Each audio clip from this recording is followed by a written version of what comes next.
ভিন রাজ্যে কাজ করতে গিয়ে গুরুতর অসুস্থ অবস্থায় বেসরকারি হাসপাতালে চিকিৎসাধীন স্বামীকে সুস্থ করে তুলতে দরকার মোটা অঙ্কের টাকা।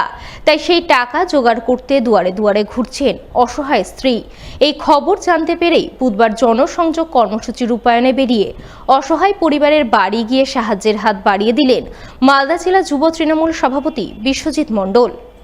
তিনি জানান, গত কয়েকদিন ধরেই তিনি মানিকচক বিধানসভা এলাকায় জনসংযোগ কর্মসূচি রূপায়ণে গ্রামে গ্রামে ঘুরছেন। সেই মতো আজ মানিকচক ব্লকের ধরমপুর অঞ্চলের বড় বাগান রামচাঁদটোলার পরিযায়ী শ্রমিক বিকাশ মণ্ডলের বাড়ি এসেছেন। তার স্ত্রী বিশাখা মণ্ডলের মুখ থেকে জানতে পারলেন তার স্বামী তার পরিবারের একমাত্র উপার্জনশীল সদস্য, অথচ তিনি মুম্বাইয়ে পরিযায়ী শ্রমিকের কাজ করতে গিয়ে কিডনি ও লিভারজনিত অসুখে গুরুতর অসুস্থ হয়ে সেখানকার এক বেসরকারি হাসপাতালে ভর্তি আছেন। স্বামীকে সুস্থ করে তুলতে মোটা অঙ্কের টাকা দরকার, কিন্তু সেই টাকা জোগাড়ের সাধ্য নেই তাদের। কোনো রকমের দুই নাবালক ছেলেমেয়ে নিয়ে দিন গুজরান করছেন।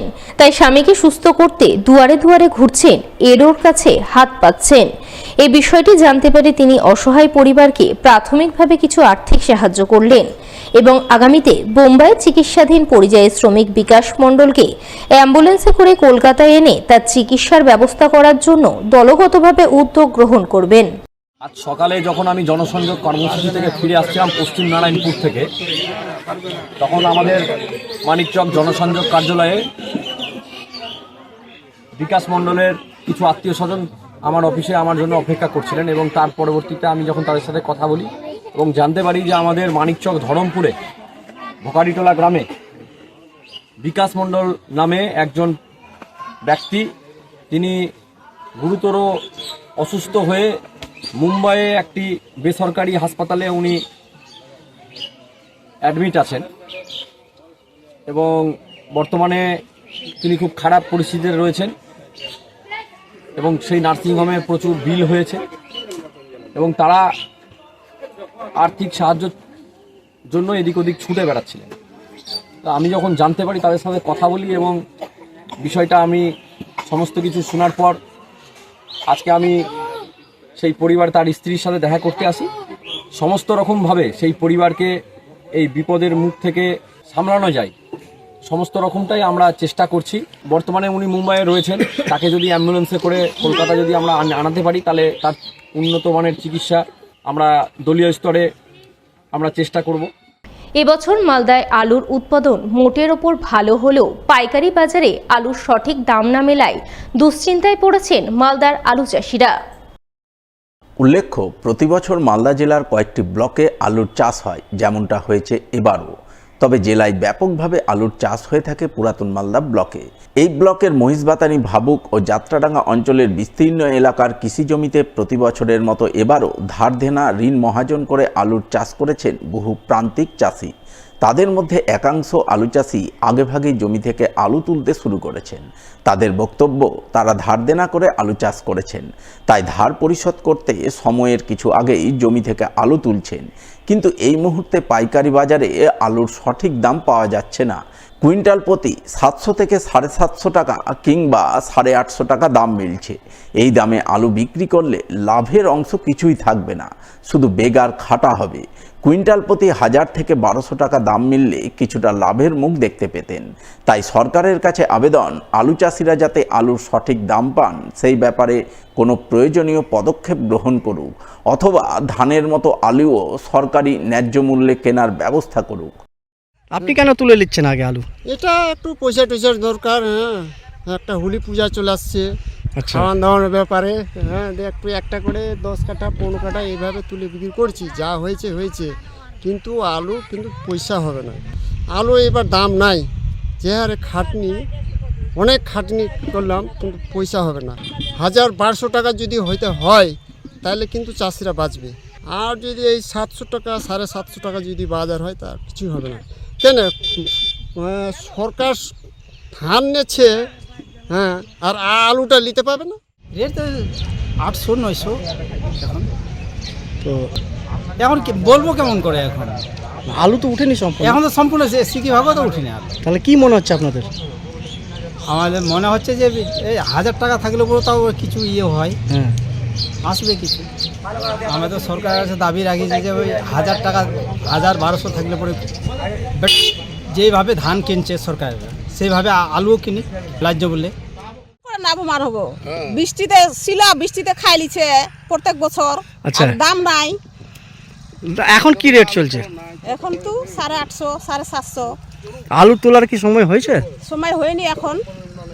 সারের দোকানে দিতে হবে, বিষের দিতে হবে, ও ধার আছে না? ধার আছে, ওই জন্য আগে তুলে নিচ্ছেন। ওই জন্য আগে তুলে নিছি। তাহলে হিমঘরে রাখেন না আপনারা? রাখি অল্প স্বল্প, না রাখি তো হিমঘর খুলতে গেলে রাখবো। আচ্ছা। 400 যা হয়। মুনাফা কেমন করে হবে? হয় না তো, মাটা উঠতে মাথা খারাপ। যেটা লাগাইছে আলুটা, এটা টাকাটা উঠবে না। যেভাবে ধান কিনছে সেইভাবে আলু কিনুক, জানে ন্যায্য মূল্যের দাম পাই আমরা চাষিরা বাঁচি। স্বাস্থ্যসাথী কার্ডের মাধ্যমে সম্পূর্ণ নিখরচায় 4 বছরের শিশুর মাথায় সফল অস্ত্রোপচার হলো মালদার এক বেসরকারি নার্সিংহোমে। ফলে মৃত্যুর মুখ থেকে নতুন জীবন ফিরে পেল শিশুটি। জানা গেছে ওই শিশুর নাম সুমাইয়া ইয়াসমিন, বয়স 4 বছর, বাড়ি মালদার হরিশ্চন্দ্রপুর থানার মশালদাহ গ্রাম পঞ্চায়েতের কোরিয়ালি এলাকায়। বাবার নাম সোলেমান আলী, পেশায় এক ক্ষুদ্র মুদি ব্যবসায়ী। তার ছোট্ট মেয়ে সুমাইয়া গত 24শে ফেব্রুয়ারি বাড়ির সামনে খেলা করার সময় এক ভয়ঙ্কর দুর্ঘটনার কবলে পড়ে। বাইকের ধাক্কায় সংজ্ঞাহীন হয়ে পড়ে, মাথায় রক্ত জমাট বাঁধে। এই পরিস্থিতিতে পরিবারের লোকজনেরা তাকে প্রথমে মালদা মেডিকেল কলেজ হাসপাতালে ভর্তি করেন, কিন্তু চিকিৎসকরা তাদের জানিয়ে দেন শিশুর মাথায় অস্ত্রোপচার করতে হবে, যা এখানে সম্ভব নয়। তাই তাকে কলকাতায় রেফার করা হয়। কিন্তু পরিবারবর্গ শিশুটিকে কলকাতায় নিয়ে যাওয়ার পরিবর্তে স্বাস্থ্যসাথীর কার্ডের মাধ্যমে মালদা শহরের এক বেসরকারি নার্সিংহোমে ভর্তি করেন। সেখানেই গত 25 তারিখ শিশুটির মাথায় সফল অস্ত্রোপচার হয়। স্বাস্থ্যসাথী কার্ডের মাধ্যমে সম্পূর্ণ বিনামূল্যে সফল অস্ত্রোপচারের মাধ্যমে শিশুটি নতুন জীবন ফিরে পাওয়ায় পরিবারবর্গ রাজ্যের মুখ্যমন্ত্রীর প্রতি কৃতজ্ঞতা জ্ঞাপন করেন। ঘটনাটা অ্যাক্সিডেন্ট হয়েছিল বাইকের সাথে, বাইকে এসে মেরে দিয়েছিল, মাথার হাড় ভেঙে গেছিল। অপারেশন করিয়েছি, আমাদের স্বাস্থ্যসাথী থেকে হয়েছে সম্পূর্ণ। হাড় কটা হয় না, কিন্তু অনেকটা ভেঙেছিল। যে অপারেশন করে ব্লাড জমেছিল, ব্লাড হাড় দুটো বের করেছিল, অপারেশন করেছি। তো আমরা পরিষেবা ভালো পেয়েছি, স্বাস্থ্যসাথী থেকে হয়েছে। টাকা পয়সা আমাদেরকে একটাও লাগেনি। অপারেশনটা হয়েছে 26 তারিখ, 26 তারিখ, 28 তারিখ, 25 তারিখ অ্যাডমিট করেছিলাম, 28 তারিখ অপারেশন হয়েছে। হ্যাঁ, মেডিকেল কলেজ নিয়ে গেছিলাম। তারপর ওখান থেকে বললো যে ওখানে কোনো নিউরো ডাক্তার সার্জেন্ট নেই আমাদের কাছে। তো আমাদের এখানে পরিষেবা বলেছিল যে আমরা এসছি এখানে। যাই হোক, পরিষেবা আমাদের ভালো পেয়েছি, খুব ভালো। পুরো অপারেশনটাই আমরা স্বাস্থ্যসাথী থেকে পেয়েছি। আমার মেয়েটা অ্যাক্সিডেন্ট হয়ে গেছিলো, তাই আমি প্রথমে মালদা মেডিকেল কলেজে ভর্তি করি।